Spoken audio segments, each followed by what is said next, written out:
டாஸ்மாகில் ஆதாரம் இருக்குது, குடும்பத்தை நோக்கி போகுதுன்னு சொல்லிட்டு இருந்தேன். இவர்களும் அந்த பதட்டத்தின் காரணமாக தான் தப்பாக எதிர் நடவடிக்கை எடுத்தார்கள். நினைவிருக்கிறதா? அடுத்த விசாரணைக்கு அது வருவதற்கு முன்பாக அவசரமாக உச்சநீதிமன்றத்தை அணுகி தமிழகத்தை தவிர வேறு எந்த மாநில உயர்நீதிமன்றத்திற்கு வேண்டுமானாலும் இதை மாற்றுங்கள் என்று வினோதமான ஒரு கோரிக்கை அங்கே வைத்த போது வந்த உடனே இந்த மாதிரி சுப்ரீம் கோர்ட்டு சொன்ன உடனே கோவமாயிட்டு இருந்துச்சு. இங்கே பாருங்கள், லாஸ்ட் வீக் உங்கள்கிட்ட கேட்டுக்கிட்டு தான் நான் டேட் போட்டேன். மதியம் 2:15 எடுக்கிறேன். சுப்ரீம் கோர்ட் ஸ்டே கொண்டு வந்து கொடுங்க, இல்லைன்னா சரி போ அப்படின்ட்டு.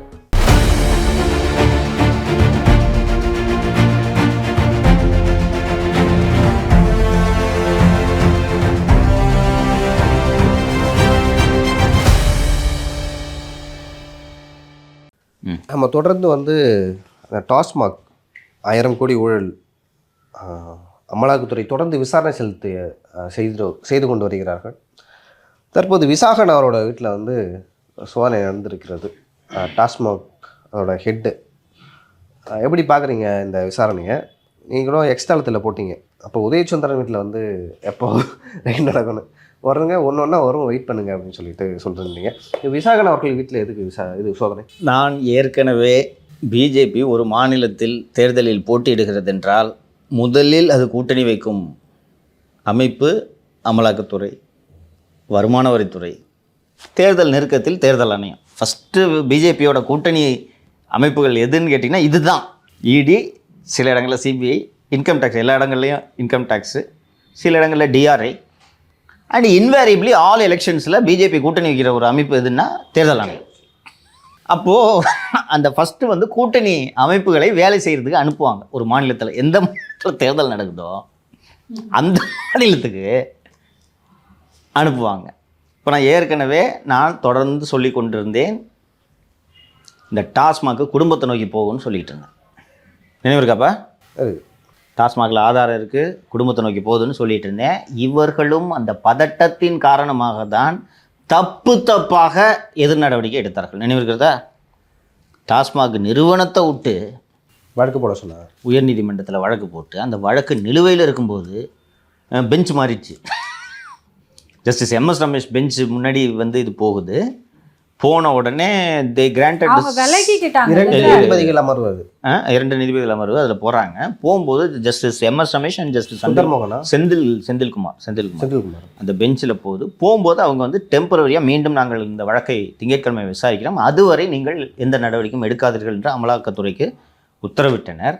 அதற்கு பிறகு மீண்டும் இந்த வழக்கு விசாரணைக்கு வருவதற்கு முன்பாக இந்த அமர்வு நாங்கள் இந்த வழக்கை விசாரிக்கவில்லை என்று சொல்லி நீதிபதி திரு SM சுப்பிரமணியம் அவர்கள் அமர்வுக்கு முன்பு இந்த வழக்கு வருகிறது.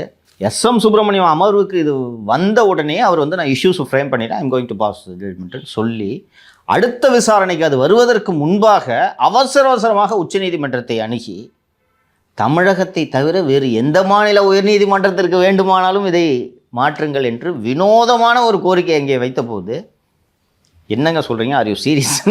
அதே டேட்டில் இங்கே வருது. வந்த உடனே இந்த மாதிரி சுப்ரீம் கோர்ட்டு சொன்ன உடனே கோவமாயிட்டார் ஜட்ஜு. இங்கே பாருங்கள், லாஸ்ட் வீக் உங்கள்கிட்ட கேட்டுக்கிட்டு தான் நான் டேட்டு போட்டேன். 2 நாள் ஆர்கியூ பண்ணி முடிக்கணும், ஃபைனல் ஆர்குமெண்ட்ஸு நான் we are going to pass ஆர்டர்ஸ்ன்றதை நான் அவர்கிட்ட சொல்லியிருந்தேன். அப்படி இருக்கும்போது நீங்கள் உச்சநீதிமன்றம் போனதை இந்த கோர்ட்டுக்கு சொல்ல வேணாமா? உச்சநீதிமன்றம் போகிறதா இருந்தால் நான் இந்த நேரத்தை வீணடிச்சிருக்க மாட்டேன். எவ்வளவோ பேர் கோர்ட்டோட ஹவர்ஸ் கிடைக்காம வெயிட் பண்ணிட்டு இருக்காங்க, நீங்கள் இப்படி பண்ணுறீங்க. மதியம் 2:15 எடுக்கிறேன். சுப்ரீம் கோர்ட் ஸ்டே கொண்டு வந்து கொடுங்க, இல்லைன்னா நான் விசாரிக்கிறேன் போ அப்படின்ட்டார். இதற்குள் உச்சநீதிமன்றத்தில் இந்த வழக்கு வரும்போது நாங்கள் வாபஸ் பெறுகிறோம் இந்த வழக்கை என்று ஓய்வு பெற்ற தலைமை நீதிபதி திரு சஞ்சீவ் கண்ணா முன்பு சொன்னார். இந்த வாபஸ் எல்லாம் போய் அங்கே போய் வாங்க போ. அதற்கு பிறகு நீதிபதி திரு SM சுப்பிரமணியம் அவர்கள் அதில் என்னென்னலாம் டாஸ்மாக் சொல்கிறாங்கன்னா, 36 மணி நேரத்திற்கு மேலாக பெண் ஊழியர்களை இவர்கள் காக்க வைத்து கொடுமைப்படுத்தினர், இயற்கை உபாதைக்கு கூட அனுப்பவில்லை அப்படின்னு சொன்னோன்னே ஒரு ஜட்ஜு, ஒரு கவர்மெண்ட் ஆஃபீஸில் கழிப்பிடம் கூட இல்லையா, என்னையா உருட்டுறீங்க? இரவு நேரங்களில் சோதனை நடத்தினார்கள். என் தமிழ்நாடு போலீஸ் இரவில் சோதனை பண்ண எல்லாத்தையும் முடிச்சுட்டு ஊழல் தொடர்பான விசாரணையில் ஒரு அரசாக தமிழக அரசு இந்த விசாரணை ஏஜென்சிக்கு முழு ஒத்துழைப்பை அளிக்க வேண்டும் என்று சொல்லி ஒரு தீர்ப்பை கொடுத்துட்டார். இந்த தீர்ப்பு கொடுத்து முடித்த உடனே உச்சநீதிமன்றம் போயிருக்கணுமா இல்லையாப்பா? ஆமாம், ஸ்டே வாங்கிருக்கலாம். டாஸ்மாக் நிறுவனம் தானே இடிக்கு எதிராக வழக்கு தொடர்ந்தது. ஆமாம், போயிருக்கணும்ல. ஏன் செல்லவில்லை? தூங்க ஆரம்பிச்சிட்டிங்க 2 பேரும். இல்லை சார், சொல்லுங்கள். யோசிக்கிறோம். சிந்தனை. ஆமாம், சிந்தனை. என்னன்னா அவ்வளோ டீட்டெயில் ஜட்மெண்ட் எழுதியிருந்தார் எஸ்எம் சுப்பிரமணியம். விரிவான பாயிண்ட். ஒரு ஏஜென்சி, அதுவும் டாஸ்மாக் மாதிரி ஒரு பொதுத்துறை நிறுவனத்தில் 1000 கோடி ரூபாய்க்கு ஊழல் நடந்திருக்கிறது என்று அறிக்கை வந்திருக்கிறது, இவ்வளோ ஊழல் நடந்திருக்குன்றதெல்லாம் சொல்லியிருக்கிறாங்க. இதுக்கு கவர்மெண்ட் ஒத்துழைக்காமல் நீங்கள் பாட்டுக்கு வந்து இந்த ஏஜென்சியை கொஸ்டின் பண்ணால் என்னங்க அர்த்தம்? அது டாஸ்மாக் வச்சே வந்து போடுறீங்க. அமலாக்கத்துறை இந்த விசாரணையை தொடர்ந்து நடத்துவதற்கு முழு அதிகாரம் இருக்கிறதுன்னு சொல்லி முடிச்சிட்டார். இதை எடுத்து சுப்ரீம் கோர்ட் போனால் என்ன ஆகும்? மண்டை மேலே போடுவாங்க. அதனால் அடுத்த வழி என்னவென்பதை பார்த்து தான் நம்ம சேனலை தான் தொடர்ந்து இதை பற்றி பேசிகிட்டு இருந்தோம். எஃப்ஐஆர்கள் மூடப்படும். எஃப்ஐஆர்னு 2 வீடியோ பண்ணிட்டோன்னு நினைக்கிறேன், ரைட்டா? வேகமாக பண்ணாங்க. சரி, நீங்கள் க்ளோஸ் பண்ணுறீங்க. 41 எஃப்ஐஆர். ஒவ்வொரு எஃப்ஐஆரும் ஒவ்வொரு ஸ்டேஜில் இருக்கும். தமிழ்நாடு பூரா இருக்குது. எப்படி எல்லா எஃப்ஐஆரும் க்ளோஸ் பண்ணீங்க 2 நாளில்? ஒரு 20, 25, 30க்கு மேலே க்ளோஸ் பண்ணிட்டாங்கம்மா. இப்போது டாமி சும்மாவே ரொம்ப ஃபியூரியஸாக இருக்கும். அந்த டாமியை போய் வாழை பூச்சி இழுத்தா என்ன பண்ணும் சொல்லுங்கள்? அது எஃப்ஐஆரை மூடுறது அந்த அளவுக்கு கோவத்தை உண்டு பண்ணுமாங்க சார்? கோர்ட்டுக்கு போனது ரொம்ப தப்புமா. போய் இந்த மாதிரி ஆஃபீஸர்ஸ் டீசெண்டாக நடந்துக்குவாங்க. பாருங்கள், அவங்களும் ஆஃபீஸர்ஸ், போலீஸ் கிடையாது, உங்கள் போலீஸ் கிடையாது, டீசெண்டாக நடந்துக்குவாங்க. அங்கே போயிட்டு எங்களுக்கு இயற்கை உபாதைக்கு அழிக்கலை, எங்களை ஹேரஸ் பண்ணாங்க, எங்களுக்கு தொல்லை கொடுத்தாங்க, 36 மணி நேரம் எங்களை டீடைன் பண்ணி வச்சாங்க, ஃபோனை பிடுங்கிக்கிட்டாங்க. இதெல்லாம் பொய்யான அலிகேஷன் இல்லையா? பொய்யான அலிகேஷன் இல்லையாப்பா? பொய்யான அலிகேஷன். இது செய்யலாமா அந்த மாதிரி? அது ஒரு ஏஜென்சி தானே, அவங்களும் அரசு பணியை தானே செஞ்சுக்கிட்டு இருக்காங்க. இப்போது நீங்கள் இந்த மாதிரி ஒரு அலிகேஷன் நீங்கள் வந்து டிஃபெண்ட் பண்ணிக்கிறது, இன்னொன்று இண்டிவிஜுவல்ஸ் போய் கோர்ட்டுக்கு எதிராக போகிறது வேறு. அது ரெகுலராக நடக்கும். அது சம்மந்தப்பட்டவங்க என் ஃபோனை பிடிங்கிட்டாங்கன்னு போகிறது வேறு. டாஸ்மாக் நிறுவனம் போகலாமா? இவ்வளோ அலிகேஷனை சொல்லாமா? இப்போ டாமியை பிடிச்சி இப்படி இழுத்தீங்கன்னா இன்று அமலாக்கத்துறை அதன் வேலையை காட்டி கவ்விடும். டாமி கவ்விடுச்சு. இன்று காலை முதல்ல ஃபஸ்ட்டு சர்ச் தகவல் வந்தது. டாஸ்மாக் நிறுவனத்தின் மேலாண் இயக்குனர் திரு விசாகன் ஐஏஎஸ் அவர்களது வீட்டிற்கு, மணப்பாக்கத்தில் அவரது வீடு இருக்கிறது பொழுது அங்கே சென்று விட்டார்கள் என்று தகவல் வந்தது. ஒன்றாச்சா? இது பொலிட்டிக்கலி இன்சிக்னிஃபிகண்ட்டு இல்லை, சிக்னிஃபிகண்ட் தான் பொலிட்டிக்கலி. இப்போது என்ன நடக்கும் அடுத்ததுன்றது சொல்கிறேன். இன்றைக்கி சர்ச் நடந்து கொண்டு இருக்கிறது, இது தொடரும். இந்த சோதனையின் முடிவில் திரு விசாகன் அவர்களை அமலாக்கத்துறைக்கு ஆஜராக சொல்லி அழைப்பார்கள். எங்கெங்கே துட்டை வாங்கி கொடுத்தீங்கன்னு ஒப்புதல் வாக்குமூலம் கொடுத்தீங்கன்னா you will not be arrested, otherwise you will be arrested. So நீயும் பிஜேபியில் ஜாயின் பண்ணிடணும். அவர் இது ஆஃபீஸரு, ஒப்புதல் வாக்குமூலம் கொடுத்தாலே போதும்ல, எல்லாம் ஒன்று தான். ஓகே கேட்பாங்க. இப்போ சொல்லுங்கள், ஹீஸ் அன் ஐஏஎஸ் ஆஃபீஸர். என் உயிரே போனாலும் திராவிட மாடல் அரசை காட்டி கொடுக்க மாட்டேன், சிறை செல்வதற்கு நான் தயார்னு சொல்லுவாரப்ப அவர்? சொல்ல மாட்டேன். அவரது வாட்ஸ்அப்பிலிருந்து சில ஆதாரங்களை எடுத்திருக்கிறாங்க. ஏற்கனவே டம்ப் எடுத்துட்டாங்கன்னு சொன்னீங்க. எடுத்துட்டாங்களா? அதில் இருக்க ஆதாரத்தெல்லாம் வச்சு கேள்வி கேட்பாங்களா? ஓகே. ஸோ இது என்னன்றதை அவர் விளக்கணும். சார், இப்போது ஆல்ரெடி விசாகன் அவர்கள் வந்து செக்லாம் பண்ணியிருக்காங்க. ஸோ இப்போ இடி அவங்க வீட்டில் போய் சோதனை போடும்போது மட்டும் என்ன தகவல்கள் கிடச்சிட போகுது? மாலதி, உங்களுக்கு இந்த சோதனைகள்லாம் என்னன்றது உங்களுக்கு தெரியாது. சிபிஐயோட ஸ்ட்ரென்த்து, சிபிஐ அண்ட் இடி அண்ட் ஐடி இவங்களோட ஸ்ட்ரென்த்தே இந்த சர்ச் தான். உங்களுக்கே தெரியாது. ஒரு ஏடிஎம்லேருந்து ரூபா விட்ரா பண்ணியிருப்பீங்க. விட்ரா பண்ணோன்னா அந்த ஸ்லிப்பு வரும்ல, காசைக்கு தூக்கி ஒரு வீட்டில் மூலையில் போட்டிருப்பீங்க, இல்லை குப்பை தொட்டியில் போட்டிருப்பீங்க. அதை எடுத்து அதுலேருந்து ஒரு அக்கௌண்ட் நம்பர் கிடைக்கும். ஏதாவது ஒரு தேவைக்காக ஒரு மெயிலை பிரிண்ட் அவுட் எடுத்து மேலே தூக்கி போட்டு வச்சுருப்பீங்க. அந்த மெயிலேருந்து ஒரு அக்கௌண்ட் டீட்டெயில் கிடைக்கும். ஆன்லைனில் ஏதாவது பொருள் வாங்கியிருப்பாங்க, வீட்டில் யூஸ் பண்ணாமல் உங்கள் ஃபோனை புது ஃபோனுக்கு மாற்றிட்டு பழைய ஃபோனை சுவிட்ச் ஆஃப் பண்ணி மேலே போட்டு வச்சுருப்பீங்க. அதுலேருந்து கிடைக்கும். வீட்டிலிருந்து சில முக்கியமான இதுக்கு பேசும்போது செப்பரேட்டாக ஒரு ஃபோன் வச்சுருப்பீங்க, அந்த ஃபோனு கிடைக்கும். முக்கிய கால்கள் பேசும்போது நீங்களே பண்ணுவீங்கல்ல, இதை என் ஃபோன் வேண்டாம், என் ஃபோன்லேருந்து பேசினா தெரிஞ்சிடும், உங்கள் ஃபோனை கொடுங்கன்னு வீட்டில் உள்ளவர்களோட ஃபோனை வாங்கி பேசுவீங்க. இதுதான் சர்ச்சோட ஸ்ட்ரென்த்து. நிறைய இடத்துல வந்து லஞ்சம் கொடுத்த கணக்கு எழுதி வச்சுருப்பாங்க, பார்த்துருக்கீங்களா? சேகர் ரெட்டி டைரிஸ் இது மாதிரி காலங்காலமாக நடந்துகிட்டு இருக்கு. நான் கேட்டிருக்கேன், எதுக்கு சார் இதெல்லாம் எழுதி வைக்கிறாங்க அப்படின்ட்டு கேட்கும்போது, ஏதாவது ஒரு அக்கௌண்டிங் வேணும்ல. ஒரு பெரிய முதலாளி இருக்காருன்னா அவரே போய் ஒருத்தருக்காக கொடுத்துட்ருப்பாரா? அவருக்கு கீழே வேலை செய்கிறவிட்டு அப்போ மாதம் இவனுக்கு கொடுத்துருப்பான்னு சொல்லிட்டு சொல்லுவார். அவன் ஒழுங்காக கொடுக்குறானா இல்லையான்றதுக்கு அவன் ஒரு அக்கௌண்ட் எழுதி வைக்கணும்ல.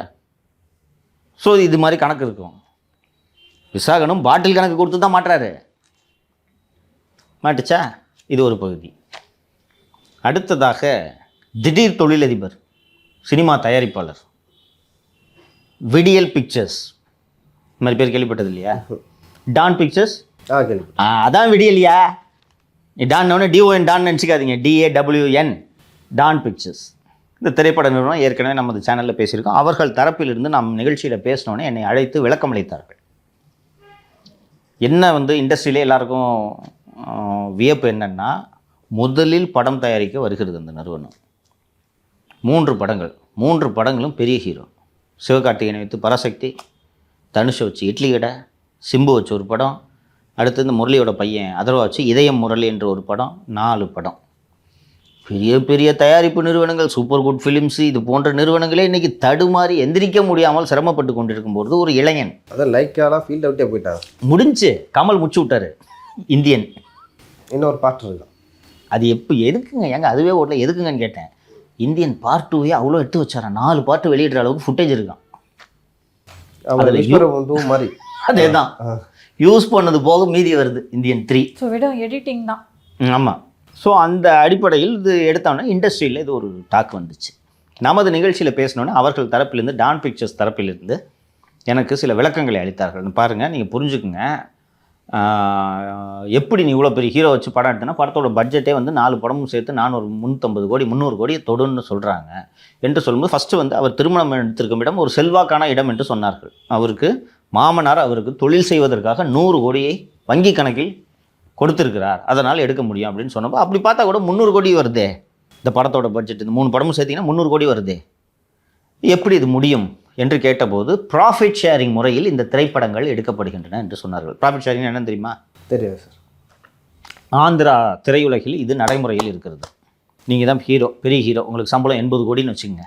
உங்களுக்கு சம்பளம்லாம் கிடையாது, படத்தை தயாரிப்பாளர் போட்டு எடுப்பார், உங்களுக்கு 10 பைசா சம்பளம் கிடையாது. பட்ஜெட்டில் பெரிய அமௌண்ட்டு லெஸ் ஆகிடும், போயிடும் இல்லையா? அதானே இன்றைக்கி யதார்த்தம். படத்தோட பட்ஜெட் 150 கோடின்னு வாங்க, ஹீரோக்கு சம்பளம் 120 கோடி 30 கோடியில் படம் எடுப்பாங்க, கரெக்டாக? ஸோ ஒரு ஹீரோட சம்பளம் தான் பெருசு. ஸோ ஆந்திராவில் ப்ராஃபிட் ஷேரிங் முறையில் படம் எடுக்கிறது என்னென்னா, தயாரிப்பாளர் படத்தை போட்டு படம் எடுப்பார். ஓடுனா பாதி தயாரிப்பாளருக்கு, பாதி நடிகருக்கு. ஆந்திராவில் திஸ் இஸ் ஒர்க்கிங் வெல்.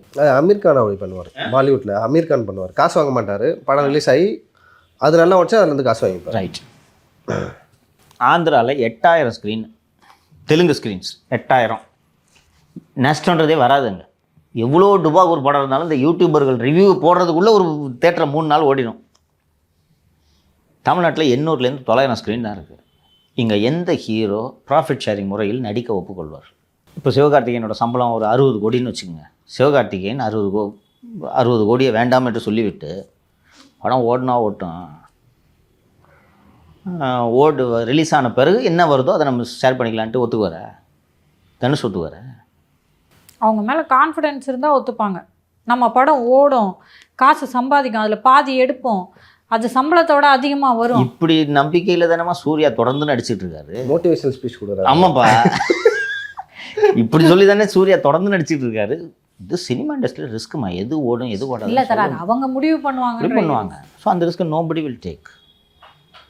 அப்படியே ப்ராஃபிட் ஷேரிங் முறையில் ரிஸ்க் எடுப்பதாக இருந்தாலும், அட்வான்ஸ் கொடுத்த சத்யஜோதி ஃபிலிம்ஸோட கால் ஷீட்டை தள்ளி வைத்து விட்டு புதிதாக நிறுவனம் தொடங்கிய டான் பிக்சர்ஸ்க்கு ப்ராஃபிட் ஷேரிங் முறையில் தனுஷ் இட்லி கடை படத்தை ஏன் நடித்து கொடுக்க வேண்டும்? இந்த கேள்வி எழுகிறது அல்லவா? இந்த கேள்வி அமலாக்கத்துறைக்கும் எழுந்திருக்கிறது. அந்த அடிப்படையில் விடியல் பிக்சர்ஸ் உரிமையாளர் திரு ஆகாஷ் பாஸ்கரன் அவர்கள் வீட்டில் சோதனை நடந்து கொண்டிருக்கிறது. 3வது தான் குடும்பத்தை நோக்கிய தாக்குதல். டிஷ்யூ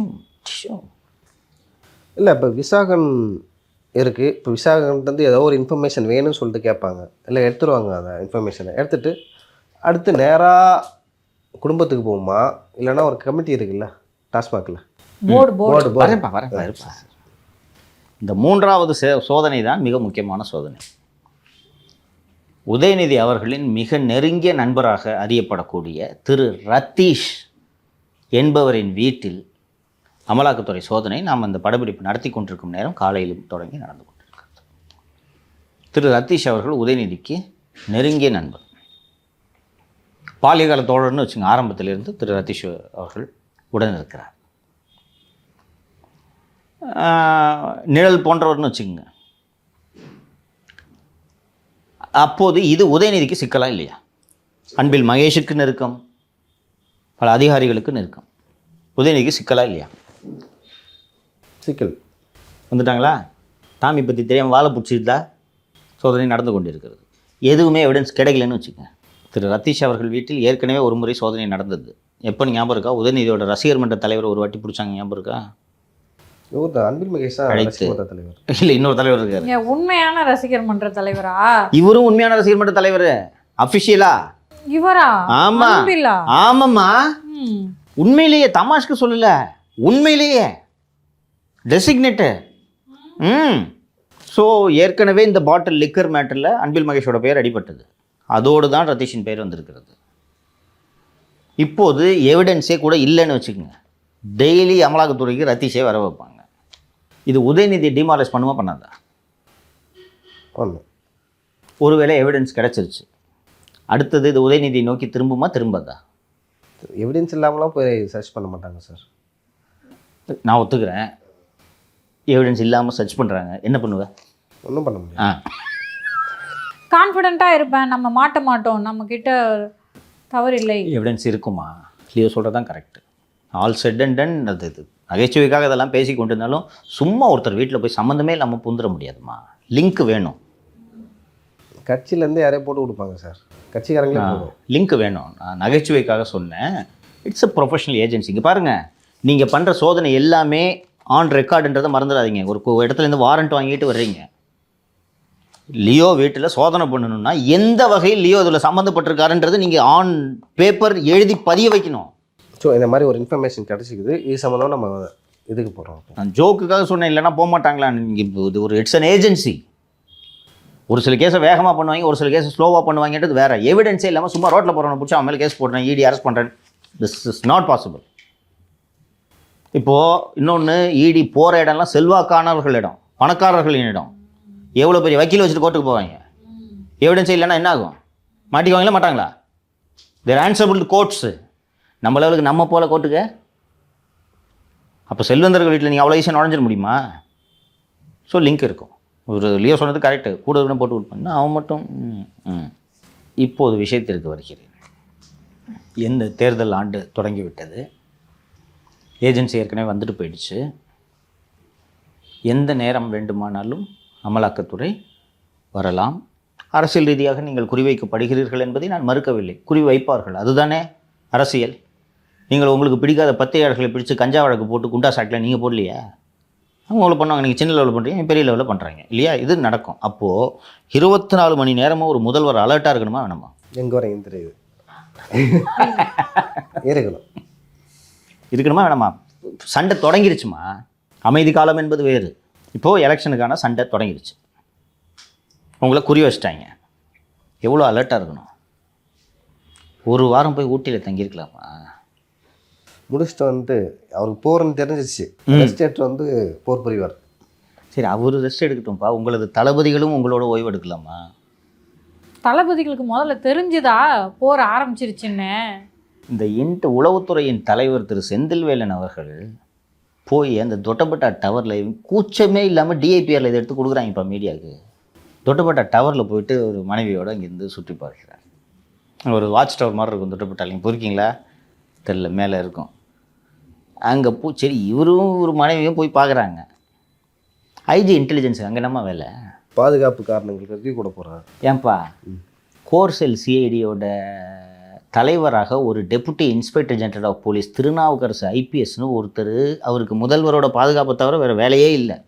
அவர் போயிருக்காரு, புல்லட் ப்ரூஃப் வாகனத்தில் சிஎம் போகிறாரு, 15 வெஹிக்கிள்ஸ் கான்வாயில் போகுது, கமாண்டோ ஃபோர்ஸ் கூட இருக்குது, ஒரு டிஐஜி தலைமையில் இந்த பாதுகாப்பு இருக்குது. செந்தில்வேலனுக்கு என்ன வேலைங்க? ஸோ அப்போ ஊர் சுற்றி பார்க்க போயிருக்காராங்க சார். சிஎம்மை கெடுத்து வைக்கிறாங்கம்மா. சிஎம் இதை விரும்புகிறாரு. மொத்தமாக குடும்ப டூர் போய் கேள்விப்பட்டிருக்கீங்க. ஆஃபீஸில் இருக்கவங்களாம் சேர்த்து டூர் போகிறாங்களா? இது மாதிரி ஆஃபீஸ் டூர். இது கம்பெனியில் போவாங்க, பார்த்துருக்கேப்பா. அவுட்டிங்கன்னு ஃபினான்ஷியல் இயர் முடிஞ்ச உடனே ஒரு நிறுவனத்தில் எல்லா எம்ப்ளாயிஸும் சேர்ந்து ஒரு செந்தில்வேலன் அவருக்கு ஆசை போல் திருநெல்வேலியில் போய் அல்வா சாப்பிடணும், அல்வா சாப்பிடணும், போய் பார்க்கணுன்னு. இப்போ இந்த வேலை யாருமா பாப்பா? இது முக்கியமாக அது முக்கியமாம்மா? இன்டெலிஜென்ஸ் சீஃபு ஹெட் குவார்ட்டர்ஸை விட்டு சிஎம் கூட போவதற்கான தேவை என்ன? எப்போதுமே ராமானுஜத்தை உடன் வைத்திருந்தார் ஜெயலலிதா, கருணாநிதியும் வைத்திருந்தார். கருணாநிதியும் ஜெயலலிதாவும் அலெக்சாண்டரையும் ராமானுஜத்தையும் மீண்டும் மீண்டும் உளவுத்துறைக்கு பயன்படுத்தியதற்கான காரணம் அவர்கள் கட்சி தாண்டிய அரசு அதிகாரிகளாக பயன்படுத்தியதால். அரசுக்கு என்ன வேண்டுமோ அதை செய்வார்கள் இந்த அதிகாரிகள் என்று அவர்கள் தங்களை நிலைநிறுத்தி இருந்தார்கள். கட்சிக்காரனை மாற மாட்டாங்க. 91 96 உளவுத்துறையில் அலெக்சாண்டர் இருக்கார், திருப்பி 96 கருணாநிதி வந்தவொன்னு கூப்பிட்றாரு. இதே போல் ராமானுஜம் 2001 ஆட்சி காலத்தில் இறுதி நேரத்தில் வைகோவை இந்த கூட்டணியிலிருந்து மாற்றி அழைத்து போனதால் தான் மைனாரிட்டி கவர்மெண்ட் ஆனது திமுக. அந்த காலகட்டத்தில் தான் கருணாநிதி திரு ராமானுஜம் அவர்கள் மீது கடும் கோபம் அடைந்து 2006 11 வரைக்கும் அவர் கிட்டே சேர்க்கல. அவர் சேர்க்காதனால தான் வீணாக போனார். ஜாஃபர் சேட்டை கூப்பிட்டு வந்து கிட்ட சேர்த்துக்கிட்டு, அதற்கு பிறகு ஆனால் செல்வி ஜெயலலிதா வந்தோடனே ராமானுஜத்தை அழைத்து மீண்டும் உளவுத்துறையின் தலைவராக்கினார்கள். அவர்கள் இந்த மாநிலத்தை எப்படி வைத்திருந்தார்கள், உளவுத்துறை எப்படி வைத்திருந்தார்கள்? இடி வந்து சர்ச் பண்ண ஆரம்பிச்சிட்டாங்க, ஓகேவா? அதாவது அவங்களோட ப்ராசஸ் ஆரம்பிச்சிட்டாங்க டாஸ்மாக்ல இருந்தே. இப்போ இதில் செந்தில்வேலன் அவர்களுடைய ரோல் என்ன? அரசுக்கு குறிப்பாக நீங்கள் முதல்வருக்கு பணியாற்றுகிறீர்கள் இல்லையா? ஃபஸ்ட்டு நல்ல அட்வைஸை கொடுக்கணும். சார் இந்த எஃப்ஐஆரை க்ளோஸ் பண்ணுற வேலையெல்லாம் பண்ணாதீங்க, இது ஒரு ஏஜென்சியை கோபப்படுத்தும். ஏற்கனவே நம்ம இந்த மாதிரி சேகர்பாபு எஃப்ஐஆர் அப்படி மூடி அவங்க கடுப்பில் இருக்காங்க. கல்லல் சரவணன் எஃப்ஐஆரை க்ளோஸ் பண்ணி ஓபிஎஸ் பையனை காப்பாற்றணும், அதில் கடுப்பில் இருக்காங்க. இவற்றையெல்லாம் விட அதிகமாக அங்கித் திவாரி என்ற அமலாக்கத்துறை அதுக்கு ஐடியா கொடுத்ததே செந்தில்வேலன் சார். பதிலுக்கு நம்ம ஒருத்தனை தூக்கலாம் சார். சீரியஸ்லிம்மா, எது என்னைக்கு லஞ்ச ஒழிப்புத்துறை எந்த காலத்தில் சென்ட்ரல் கவர்மெண்ட் ஆஃபீஸர் கைது பண்ணி ஃபஸ்ட்டுன்னு சொன்னீங்க? நம்ம ஒருத்தரை தூக்கலாம் சார், பயந்துருவாங்க சார். தூக்கி அவர் அங்கித் திவாரி அந்த அமலாக்கத்துறை என்ற பெரிய இயந்திரத்தில் தவுளூண்டு நட்டு அவர். அதனால தான் இந்த டைம் டீம் வந்து டெல்லியிலேருந்து அனுப்பிச்சிருக்காங்க. நீங்கள் சொன்னீங்களே டெல்லி டீம் வந்து வந்திருக்கு. தவுளூண்டு நட்டு அவரை போய் நோண்டி அந்த அமலாக்கத்துறை அலுவலகத்தில் போய் சோதனை நடத்தி அவளுக்கு சொரிஞ்சு விட்டுட்டீங்க. இப்போ எலெக்ஷன் நெருங்குது. வேறு எந்த ஸ்டேட்லையும் இந்த மாதிரி பண்ணல. ஒரு மாநிலத்தோட உளவுத்துறை இது லஞ்ச ஒழிப்புத்துறை வந்து சில இடங்கள்லாம் நடந்திருக்கு, அதெல்லாம் ஜென்யூன் கேஸு. இங்கே நடந்தது செந்தில்வேலன் இன்ஜினியர் பண்ண கம்ப்ளைண்ட்டு. அங்கித் திவாரி துட்டு கேட்டது உண்மைப்பா, ஆனால் அந்த டாக்டர் கம்ப்ளைண்ட் கொடுக்க ரெடியாக இல்லை, கொடுத்துருப்பார் துட்டு கேட்டால். அந்த டாக்டர் போய் இவங்க பிடிச்சி தூக்கின்னு வந்து கூட்டு கம்ப்ளைண்ட்டுன்னு சொல்லி போய் வழியில் மறிச்சு, அதாவது அமலாக்கத்துறை உள்ளே போய் சோதனை நடத்தி இவங்க பவரை காட்டுறதுக்காக அதை யூஸ் பண்ணிக்கிட்டாங்க. செய்து இதெல்லாம் பண்ணி சொரிஞ்சு விட்டுட்டீங்க. அடுத்து டாஸ்மாக்கு வர்றாங்கன்னா, இது அமித்ஷா வந்து 39,000 கோடி ஊழல் டாஸ்மாக்லன்னு சொல்கிறாருன்னா இது எதை நோக்கி போகுதுன்றதை நீங்கள் புரிஞ்சுக்கிட்டு, சார் எஃப்ஐஆரை க்ளோஸ் பண்ணால் என்றைக்கா இருந்தாலும் இது ரெக்கார்டு சிக்கலாகும், பண்ணக்கூடாதுன்னு நீங்கள் சொல்லணும். அவன் என்ன சொல்கிறது, நீ க்ளோஸ் பண்ண எஃப்ஐஆரை, பெடிகேட் அஃபென்ஸே இல்லைன்னா என்ன பண்ணுறான்னு பார்க்கலாம், கோர்ட்டுக்கு போ. அப்படியா, நீங்கள் ஊட்டி போய் ஜாலியாக இருங்க சார், நான் பார்த்துக்கிறேன். நீங்கள் பார்த்துக்கிங்கன்னா நானும் உங்கள் கூட வரேன், இங்கே இருப்பாங்க அவங்க பார்த்துக்குவாங்க, நம்ம போகலாம், வாங்க எல்லாம் ஊட்டி போகலாம், நம்ம ஜாலியாக இருக்கலாம். இந்த மூவ்மெண்ட்டெல்லாம் கண்டறிஞ்சு சொல்கிறது தாம்மா உளவுத்துறையோட வேலை. சார் வரப்போது கவனமாக இருக்கணும். பொலிட்டிக்கலாக அடுத்து என்னென்ன, இதுதான் உளவுத்துறையின் வேலை. அதையே நீங்கள் செய்யலை. உள்நாட்டு பாதுகாப்பையும் கவனிக்கலைன்னா எப்பேற்பட்ட லகுட பாண்டிகளை இவர் அதிகாரிகளாக வைத்திருக்கிறார்கள் தெரியுதா? உனக்கு வேலை செய்கிறேன் வேணும், உன் பின்னாடியே துண்டை தூக்கிட்டு வர்றதுக்கு தினேஷ்னு ஒருத்தர் வச்சுருக்கீங்க. அவர் போதாதா? நான் ஊட்டியை சுற்றி பார்க்க போகிறேன், உனக்கு என்ன வேலைன்னு கேட்கணும் சிஎம். நீங்களும் வரீங்களா? வாங்க வாங்க வாங்க எல்லாம் வாங்க. குடும்ப சுற்றுலா நான் பல முறை சொல்லியிருக்கிறேன் மாலதி, அந்த அதிகாரிகள் நல்ல ஆலோசனை சொல்லியிருக்கணும். சார் இந்த டாமியை வாழை பிடிச்சி இழுக்கிற வேலைலாம் வச்சுக்கணும், கச்சிடும் சார். அது ஒரு ஏஜென்சியை போய் நம்ம இந்த மாதிரி தொல்லை கொடுக்கக்கூடாது சார். நம்ம சைடு தப்பு இருக்குது, உங்களுக்கு தெரியும் இல்லை? உங்கள் சைடு தப்பு இருக்கா இல்லைன்றது உங்களுக்கு தெரியும் இல்லை? டாஸ்மாகில் என்ன நடக்குதுன்றது உளவுத்துறைக்கு தெரியுமா தெரியாதுமா? தெரியும், கண்டிப்பாக தெரிஞ்சிடும். அப்போ இதை பண்ணிவிட்டு நீங்கள் ஈடியை போய் நோண்டலாமா? எவிடன்ஸே இல்லாமல் எப்படி மாலதி போகும்? 10,000 கோடி ஊழல். அப்போ சோஷியல் மீடியாவே கொண்டாடிச்சு, ஞாபகம் இருக்கா? ஈடியை கை வச்சிட்டாங்க அப்படின்னு. இன்னொரு விஷயம் காத்துட்டு இருந்திருக்காங்க மேல இருந்து. இன்னொன்று, அவங்க அங்கிலேருந்து பாருங்கள், முன்னாடியே பண்ணிட்டா இன்றைக்கி பேசுவீங்களா? இப்போ பேசணும். எலெக்ஷன் நெருக்கத்தில், எலெக்ஷன் வர வர நீங்கள் இதை பேசிக்கிட்டே இருக்கணும். இப்போ அடுத்து இது பேசு பொருளாக இருக்குமா, திராவிட மாடல் ஆட்சியின் சாதனைகள் பேசு பொருளாக இருக்குமா? யோசிச்சு பாருங்கள். மீண்டும் மீண்டும் ஏன் பிஜேபி ஜெயிக்கிறது என்பதை யோசித்து பாருங்கள். நாளைக்கு நம்ம விரிவாக பேசலாம். திரு ப. சிதம்பரம் அவர்கள் நேற்று ஒரு புத்தக வெளியீட்டு விழாவில் பேசும்போது சொல்லியிருக்கிறார், இந்தியா கூட்டணி இருக்குதா இல்லையான்னு தெரில, பிஜேபியை போன்ற ஒரு வலிமையான இயந்திரத்தை, அரசியல் இயந்திரத்தை நான் பார்த்தது கிடையாது. பிஜேபி என்பது ஒரு மிகப்பெரிய இயந்திரம், அதற்கு பின்னால் இன்னொரு இயந்திரம். அந்த 2 இயந்திரங்களும் சேர்ந்து காவல் நிலையம் முதல் தேர்தல் ஆணையம் வரை கட்டுப்படுத்துகிறதுன்னு பி சிதம்பரம் பேசியிருக்காரு. ரொம்ப முக்கியமான வார்த்தைகள். மீண்டும் மீண்டும் தேர்தலை தவிர அவர்கள் எதை பற்றியும் சிந்திப்பதில்லை. இந்த எலெக்ஷன் வருதுன்னு தெரிஞ்சவுடன் நீங்கள் சொன்னீங்கல்ல, அப்போவே பண்ணியிருந்தா அவங்களுக்கு ஈடிக்கு தெரியாதா? பாட்டிலுக்கு 10 ரூபா வாங்குறது ஈடிக்கு தெரியாது? அந்த டிபார்ட்மெண்ட்டில் இவ்வளோ காசு போடுறது ஈடிக்கு தெரியாது? இல்ல பிடிஆரே அப்பயே சொல்லிட்டாருல்ல, நீங்க லீக்கேஜ் சொன்ன மாதிரி ஃபர்ஸ்ட் எடுத்த உடனே சொல்லிட்டார் 50% கிட்ட லீக்கேஜ் ஆகுதுன்னு தெரியுது. ஏன் ஈடி வேடிக்கை பார்த்துட்டு இருந்துச்சு? இப்போதான் எலெக்ஷன். திரு மு க ஸ்டாலின் அவர்கள் வந்து தோல்வி அடைஞ்ச இடமும் அதுதான் சார். அன்னைக்கே பிடிஆர் சொன்னதை கேட்டுக்கிட்டு அவர் அந்த நூலை பிடிச்சி அவர் அந்த சைட் போயிருக்காரு. அழகாக சொன்னீங்க மாலதி. நீங்கள் ஒரு கோணத்தில் சொல்கிறீங்க, நான் இன்னொரு கோணத்தை சொல்கிறேன். பிடிஆர் உங்கள் கட்சிக்காரன், உங்கள் கட்சியின் நலன் அவருக்கு பிரதானம். கரெக்டாப்பா? கரெக்டு. அப்போ நீங்கள் அவர் சொல்கிறத கேட்டிருக்கணும். ஆனால் பிடிஆரை பிடிக்காம உதயச்சந்திரன் சார் அந்த ஆள் நிதியிலேருந்து மாற்றலான்னு சொல்லி உதயச்சந்திரன் சொன்னதை நீங்கள் கேட்டிங்களா? பிடிஆர் மாற்றி விட்டிங்களா? யார் அனுபவிக்கிறா? நான் எளிமையாக கேட்குறேன் மாலதி.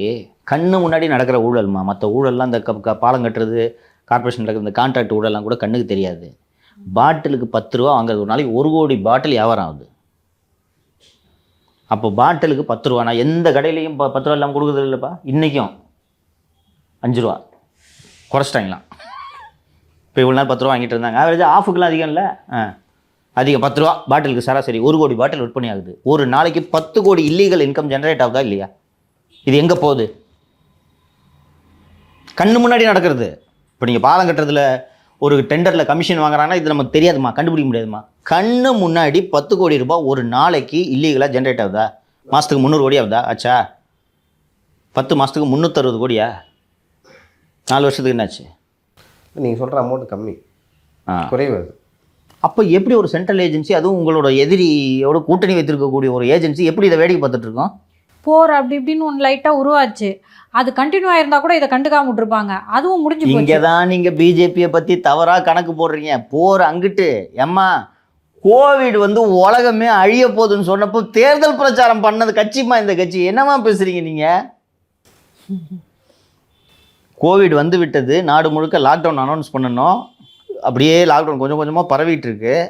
மத்திய பிரதேச அரசை கவிழ்த்து பதவியேற்பு விழா நடத்திய பிறகு லாக்டவுன் அனௌன்ஸ் பண்ணாங்க. ஞாபகம் இருக்கா? லாக்டவுன் அனௌன்ஸ் பண்ணிட்டா பதவியேற்பு விழா கவர்மெண்ட்டை கவுக்க முடியாது. கவுத்துட்டு மறுநாள் லாக்டவுன்மா. இதே மாதிரி ஒரு கும்பமேளா நடத்தினாங்க. ஞாபகம் இருக்கா? கோவிட் இருக்கிற சமயத்தில். இதே போல் ஒரு லாக்டவுன் சமயத்தில் பிரதமர் போய் கொல்கட்டாவில் மேற்கவங்க தேர்தல் சமயத்தில் இது நடத்துனாரா, பிரச்சாரம் நடத்தினாரா? செகண்ட் வேவ்னு நினைக்கிறேன். Second wave. யாருக்கிட்ட என்ன பேசிட்டீங்க? அந்த பக்கம் குண்டு விழுந்துட்டு இருக்காங்க, இங்கே பிரச்சாரம் பண்ணிட்டு இருப்பாங்க தெரியுமா? அதை வச்சே பிரச்சாரம் பண்ணுவாங்க. பார்த்தீர்களா? குண்டு விழு. That is BJP. ஸோ வெறி கொண்ட வேங்கையாக ஈடி தமிழகத்தில் இறங்கி இருக்கிறது. இப்போதான் தேர்தலே தொடங்கியிருக்குது தமிழ்நாட்டில். இதோடு முடிச்சிடலாம். இப்போ சொல்லுங்கள், இந்த 4 ஆண்டு கால சாதனைகளை இப்போது தான் நீங்கள் கொண்டாடினீர்கள். இந்த அமலாக்கத்துறை இன்றைக்கி இவ்வளோ நாள் ஊடகங்களை நீங்கள் கட்டுப்படுத்தி வைத்திருந்தீர்கள். இப்போ ஊடகங்கள் இடி சோதனைகள் குறித்து செய்தி போடாமல் இருக்க முடியுமா? முடியாது. எப்படி கண்ட்ரோல் பண்ணுவீங்க? நான் உங்களுக்கெல்லாம் கூட வியப்பாக இருந்திருக்கோம். உங்கள் 2 பேருக்கும் எப்படி இவ்வளோ ஈஸியாக திமுக ஜெயிக்க முடியாதுன்னு சொல்லிக்கிட்டே இருக்கிறாங்கன்ட்டு நீங்கள் யோசிச்சுருப்பீங்க. தெரியுதா? நான் மாறுன்னு சொல்லிட்டு இருந்தேன்ல. இப்போது பாத்திர கடையில் யானையை விட்டுட்டாங்க. யானை எந்த பக்கம் எதை தூக்கி வீசுன்னு தெரியாது. கட்சி கண்ட்ரோல்டாக இருக்குமா? இப்போது இருக்குமா? எல்லாருக்கும் பயம் வருமா? அடுத்த டாமி எங்கிட்டு போகணுன்னு தெரியாது. கரெக்டா? இது தொடக்கம். இந்த இன்வெஸ்டிகேஷனில் பிடிச்சிட்டு அடுத்தடுத்து போவாங்க. இவ்வளோ நாள் நீங்கள் கூட பலர் கூட என்கிட்ட கேட்குறாங்க, எங்கேயா சோதனை நடத்துகிறாங்க, அதுக்கப்புறம் ஒன்றும் நடக்க மாட்டேங்குது. எலெக்ஷன் வந்தால் தானே நடக்கும். கிட்டத்தட்ட 1 வருஷமாக டெல்லி லிக்கர் பாலிசி வழக்கை விசாரித்து கொண்டிருந்தார்கள். சத்யேந்தர் ஜெயின், மணீஷ் சிசோடியா. தேர்தல் நெருக்கத்தில் கேஜ்ரிவால், தேர்தல் முடிந்தது, எல்லாம் இல்லை போங்க முடிஞ்சா. அப்போ அரசு எப்போ பண்ணணும்? கேஜ்ரிவால் கிளைமேக்ஸு. இன்றைக்கி திரு உதயநிதி அவர்களின் நண்பர் வீட்டில் சோதனை. ரைட்டுங்களா? தேர்தல் நெருக்கத்தில் தானே உதயநிதி சொல்லணும். இப்போ இதெல்லாம் நடந்துக்கிட்டு இருக்கும்போது நீங்கள் எப்படி கேண்டிடேட் செலெக்ஷன் பண்ணுவீங்க?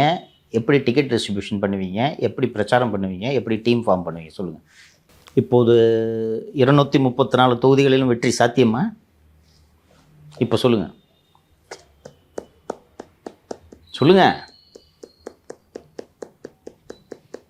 மன உளைச்சல் ஆகிடும் சார். ஜெயிலேருந்து உங்களை காப்பாற்றிக்கிறது உங்கள் மைண்டில் ஓடுமா 234 ஓடுமா? ஏன் எடப்பாடி தெம்பா இருக்காருன்னு தெரியுதா? உங்களுக்கெல்லாமே கூட வேப்பா இருந்திருக்கும். என்ன ஒரு கூட்டணியில் இது எப்படி ஜெயிக்கும்? திருப்பதி ஏழுமலையான இதுக்கு தான் போய் சாமி கும்பிட்டு வந்தாரா? ஆரம்பிச்சிட்டாங்க. நாளைக்கு வேட்டை நல்லா நடக்கணும். அந்த அளவுக்கு க்ளோஸாக தெரிஞ்சிருக்காது. பட் தமாஷ்க்கு சொன்னேமா, இதெல்லாம் ஈடி இன்ஃபார்ம். அது ஓகே. பட் அவரும் அமித்ஷாவும் பேசும்போது ஏதாவது பேச்சுவார்த்தை நடந்திருக்கும். ஊழல் தொடர்பான லிஸ்ட்டை கொடுத்துட்டு வந்துட்டாரு. உங்களுக்கு ஒரே ஒரு டிஃப்ரென்ஸை கவனிங்க. இடி வந்து டாஸ்மாக் சோதனை நடத்தி முடித்த பிறகு 1000 கோடி ரூபாய் ஊழல் நடந்திருக்குன்னு ப்ரெஸ் ரிலீஸ் வந்துச்சு. கரெக்டா? அமித்ஷா சென்னையில் வந்து பேசும்போது 39,000 கோடின்னு சொன்னார். ஞாபகம் இருக்கா? ஆமாம். என்ன டிஃப்ரென்ஸு? இல்லை அதுக்கு முன்னாடி வந்து சட்டமன்றத்து வெளில வந்து எடப்பாடி பழனிசாமி சொன்னார்ல, 40,000 கோடி சொன்னாரா? அவர் ஒரு 1000 கோடி இடி ஏற்கனவே சொன்ன 1000 கோடி கழிச்சுட்டு 30 டாலியாவதா? பரபரப்பாக இருக்கும் அரசியல் கலாண்மையில். துடிச்சு போயிருப்பாங்களே திருமதி துர்கா ஸ்டாலின் அவர்கள். எதை பற்றிமா? நண்பர்கள் வீட்டில் ரைடு, அவங்க அங்கே ஊட்டியில் உட்காந்து படிச்சு சொன்னேன் அவன் கூட சகவாசம் வச்சுக்காதன்னு. கேட்டியா அப்படின்னு தானே ஒரு தாய் சொல்லுவார்கள். It's too late. எப்போ பண்ணியிருக்கணும் நீங்கள்? It's too late. பிடிஆர் இப்போ எப்படி பார்ப்பாரு? சந்தோஷமா பார்ப்பாரு. அப்படிலாம் இல்லை சார், அவங்க கட்சி சந்தோஷப்படுவார். படுவார். யாராக இருந்தாலும் போடுவாங்க. அவர் சந்திச்சிருக்கிற அவமானத்தை அவர் வெளியில் சொல்ல முடியாதுமா. அவர் வந்து பரம்பரை திமுககாரன், வேறு கட்சிக்கு போகிற ஆள் இல்லை. செத்தாலும் திமுககாரனா சாவேன்ற மாதிரியான ஒரு திராவிடன் பிரின்சிபலில் பிடிப்பு உள்ள ஆள். கண்டிப்பாக சந்தோஷப்படுவார். அப்படி அவமானப்படுத்துறீங்க அவரை. லீக்கேஜ் நடக்குதுன்னு உங்களுக்கு நல்லதானே பண்ணார் உங்கள் கவர்மெண்ட்டுக்கு. தூக்கி சரி பண்ண முயற்சி பண்ணாரு. அந்த ஆடியோ ரிலீஸ் ஆன பிறகு பேசி சமாதானம் பண்ணியாச்சு. எனக்கு தெரியாமல் பேசிட்டேன்னு அவர் சொல்லி சமாதானம் ஆகிட்டு, சரி ஒரு மன்னிப்பு வீடியோ மாதிரி ஒன்று போடுங்க. முடிஞ்சிருச்சுமா மேட்ரு, முடிஞ்சிருச்சுப்பா. அவர் வீடியோ வெளியிட்டார், ஞாபகம் இருக்கா? இதுக்கு தான் அண்ணே ஒரு இது வெளியிட்டுருங்கண்ணே, முடிஞ்சிச்சு. உதயச்சந்திரன் போய் பண்ணுறாருமா. நான் ஃபினான்ஸுக்கு வரணும்னா பிடிஆர் அங்கே இருக்கக்கூடாது. கடைசியாக அது வெளிப்பட்டது ஞாபகம் இல்லையா? ஊட்டியில் ஐடி பார்க் வேணும்னு கேட்போ யார்கிட்ட அதிகாரம் இருக்கோ அப்போ சொல்லுங்க, சந்தோஷப்பட மாட்டார் அவரு. அதுவும் இந்த டாஸ்மாக் ஊழலில் உதயச்சந்திரனை இடி சம்மன் பண்ண போகுதுன்ட்டு அவருக்கு தெரியும், சந்தோஷப்பட மாட்டார். அவர் கெஸ் பண்ணியிருப்பாராங்க சார் இதெல்லாம் நடக்க வாய்ப்பு இருக்குன்னு சொல்லிட்டு. ஏமா 50% ரெவென்யூ லீக்கேஜ் ஆகுதுன்னு தெரியுது, இது இதை நோக்கி தான் போகுன்றது அவ்வளோ பட்சவருக்கு தெரியாதா? போகல இல்லை, இந்த மாதிரி ஏஜென்சி மானிட்டர் பண்ணுவாங்கல்ல. ஆமாம், நிறைய பேங்கோட டைப் வச்சுருப்பாங்க, எங்கெங்கேருந்து பணம் போகுது, எங்கே வருது. நான் எளிமையாக கேட்குறேம்மா, ஒரு நாளைக்கு 10 கோடி இல்லீகல் இன்கம் ஜென்ரேட் ஆகுதுமா, ஆகுதா இல்லையாப்பா? ஆகுது. 10 கோடி துண்டாக ஜென்ரேட் ஆகுது. மினிமம் எங்கே போகுது? மினிமம் 10 கோடி. மினிமம். அதுவும் எப்படி? கிரெடிட் கார்டில் கொடுத்தாலும் லஞ்சம் வாங்குறீங்க நீங்கள். கிரெடிட் கார்டில் கொடுத்தாலும் இப்போ எக்ஸ்ட்ரா தானேப்பா? கிரெடிட் கார்டில் வாங்குறீங்க இந்த லஞ்சத்தை, மறந்துடாதீங்க. கேஷ் கொடுத்து குவார்ட்டர் வாங்குறதுன்றது அதில் வாங்குற 10 ரூபா தனி. நீங்கள் இந்த எலைட்டு பாரில் போயிட்டு நீங்கள் ஃபுல்லு வாங்கினீங்கன்னா ஃபுல்லுக்கு 40 ரூபா. அப்போ நீங்கள் கார்டு அங்கே கார்டு டிரான்சாக்ஷன் தான் நிறைய நடக்குது, அந்த அதுலேயே 40 ரூபா எக்ஸ்ட்ரா வாங்குறாங்க. அப்போ பேங்கிங் சேனல் வழியாகவே லஞ்சம் வாங்குறது இங்கே தானே நடக்குது டாஸ்மாகில். அதெல்லாம் எவிடன்ஸ் கண்டுபிடிக்க முடியாதா? இது அவருக்கு தெரியாதா? சரவெடி அருமையாக இருக்கும்.